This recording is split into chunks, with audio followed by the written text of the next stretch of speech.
बिहार के पूर्व सांसद आनंद मोहन को जेल से रिहा कर दिया गया है। इसे लेकर नीतीश कुमार की काफी आलोचना की जा रही है। बीजेपी और उसके कुछ समर्थक दलों का कहना है कि सीएम नीतीश कुमार ने अपने राजनीतिक लाभ के लिए एक अपराधी को जेल से रिहा करवा दिया है। हालांकि बीजेपी खुलकर इस आलोचना में सामने नहीं आ रही है, इसकी भी वजह बताई जा रही है। तो चलिए उठाते हैं आनंद मोहन की भूमिका से पर्दा, ये जानने की कोशिश करते हैं कि अचानक से वो बिहार की राजनीति में क्यों चर्चा का केंद्र बन गए हैं और इसे केंद्र की राजनीति से किस तरह से जोड़कर देखा जा रहा है। Let's decode this quote. Bihar में इस समय पूर्व सांसद और विधायक आनंद मोहन सिंह की रिहाई का राज्य सरकार का फैसला काफी सुर्खियों में है। गोपालगंज के डीएम जी कृष्णैया की हत्या के मामले में आनंद मोहन दोषी ठहराए गए थे और सुप्रीम कोर्ट से भी उन्हें राहत नहीं मिली थी। लेकिन अब बिहार की नीतीश सरकार ने जेल मैनुअल में संशोधन करते हुए आनंद मोहन समेत 27 लोगों की रिहाई के आदेश दे दिए, जिसके बाद आनंद मोहन गुरुवार की सुबह जेल से रिहा होकर बाहर आ गए। आनंद मोहन कौन है और उनकी रिहाई से नीतीश को क्या फायदा मिलेगा, या क्या आनंद मोहन की रिहाई अनैतिक है, ये सभी सवाल किए जा रहे हैं। आइए करते हैं इन सवालों को डिकोड। एक ग्राफिक्स अपने दर्शकों के सामने रखना चाहते हैं और ये दिखाना चाहते हैं कि आनंद मोहन का जो राजनीतिक दबदबा है, रौब है, वो बिहार में किस तरह का है। आनंद मोहन असल में बाहुबली राजपूत नेता माने जाते हैं। बिहार के कोसी सीमांचल के रॉबिन हुड कहे जाते हैं और छात्र जीवन में ही इन्होंने 1974 के जेपी आंदोलन में राजपूतों के एक बड़े चेहरे के रूप में अपनी पहचान बना ली थी। तो जेपी आंदोलन के समय से ही, छात्र जीवन से ही वो उन्होंने अपनी एक पहचान बनाई थी और चंद्रशेखर, जो कि पूर्व प्रधानमंत्री थे, उनके काफी करीबी भी माने जाते रहे हैं आनंद मोहन। साल 1990 में जनता दल के टिकट पर महिषी विधानसभा का चुनाव जीता था, विधायक बने और 1993 में जनता दल से अलग होकर ये वो समय था जब आरक्षण को लेकर वो नाराज हो गए थे और उन्होंने फिर बना ली बिहार पीपल्स पार्टी। 5 दिसंबर 1994 को बिहार के गोपालगंज के जिलाधिकारी की हत्या बीच सड़क पर कर दी गई थी। इस मामले में आनंद मोहन दोषी पाए गए और उम्र कैद की सजा मिली। आनंद मोहन पर उस दिन भीड़ को भड़काने का आरोप था। निचली अदालत ने उन्हें फांसी की सजा सुनाई। हाईकोर्ट ने उम्र कैद में सजा बदल दी। आनंद मोहन राहत के लिए सुप्रीम कोर्ट भी पहुंचे, लेकिन कोई राहत नहीं मिली। विधायक, सांसद रह चुके भारत के पहले नेता बने जिन्हें फांसी की सजा सुनाई गई थी। तो ये कुछ फैक्ट्स, तथ्य हमने दर्शकों के सामने रखे हैं जो कि आनंद मोहन से जुड़े हुए हैं। और आनंद मोहन शिवहर से सांसद रहे। उनकी पत्नी लवली आनंद भी बिहार के वैशाली से सांसद रही हैं, जबकि उनके बेटे चेतन आनंद फिलहाल शिवहर से आरजेडी के टिकट पर विधायक है। आनंद मोहन की रिहाई को लेकर उठ रहे सवालों पर उन्होंने खुद आनंद मोहन ने गुजरात में बिल्किस बानो के साथ गैंगरेप के दोषियों की रिहाई का मुद्दा उठाया है। आइए सुनते हैं आनंद मोहन को। राजनीतिक सफर जिंदा रहेगा।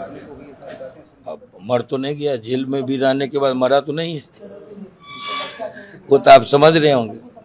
हाँ, मरे हुए लोगों को क्यों लोग पूछेगा।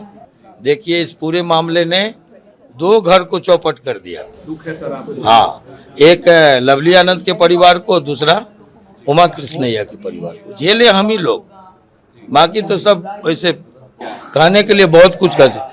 गुजरात में भी नीतीश कुमार और आरजेडी के दबाव में कुछ फैसला हुआ है, उसको जाके देख लीजिए।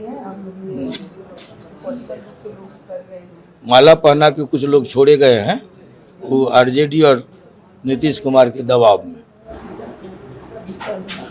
क्या बिल्किस बानो के केस से आप दूर हैं? हाँ जी जी जी, उसी केस के तरफ हमारा संकेत। समय आने दीजिए, बैठेंगे मित्रों के साथ, जो बुरे दिन के साथी हैं उनके साथ, फिर बैठ करके जो हजारों लोग हैं, हमारे लाखों समर्थक हैं, बुलाएंगे मुख्य लोगों को और फिर तय करेंगे।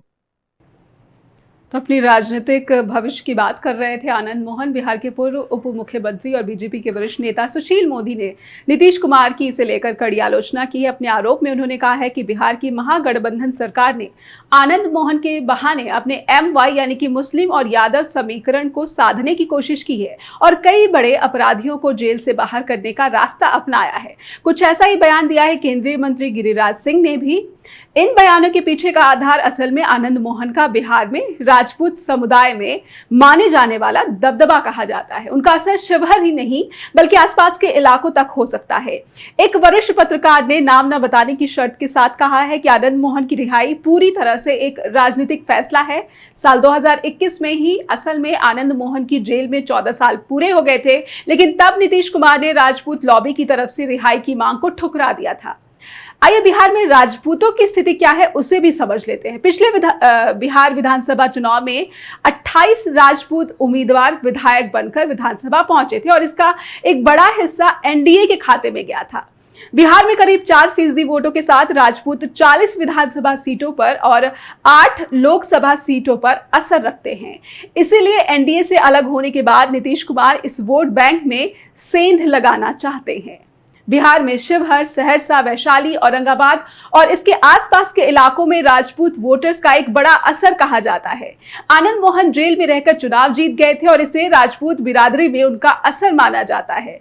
सहरसा जिले के पचगछिया गांव के रहने वाले आनंद मोहन का कोसी और गंगा के इलाकों में 20 साल के बाद कितना असर होगा, इस पर हालांकि शक भी जताया जा रहा है। आनंद मोहन और उनकी पत्नी लवली आनंद के राजनीतिक सफर पर गौर करें तो ये दिखता है कि दोनों समय समय पर जनता दल, समता पार्टी, बीजेपी, कांग्रेस, आरजेडी और समाजवादी पार्टी के साथ जुड़ चुके हैं। जानकार ये कहते हैं कि अब की यानी कि वर्तमान समय की राजनीति में कोई जाति कहीं एक जगह है, ऐसा नहीं है। अब हर जाति में महत्वाकांक्षा बढ़ गई है। ऐसे में महागठबंधन नीतीश और तेजस्वी के गठबंधन को एक राजपूत चेहरा चाहिए था। नीतीश के साथ महादलित वोट है क्योंकि ये वोट बैंक उन्होंने खुद तैयार किया है। महागठबंधन को अब जरूरत थी राजपूत वोटों की, बीजेपी के वोट शेयर्स में सेंध मारने की और आनंद मोहन इसमें भूमिका निभाते हुए नजर आते हैं।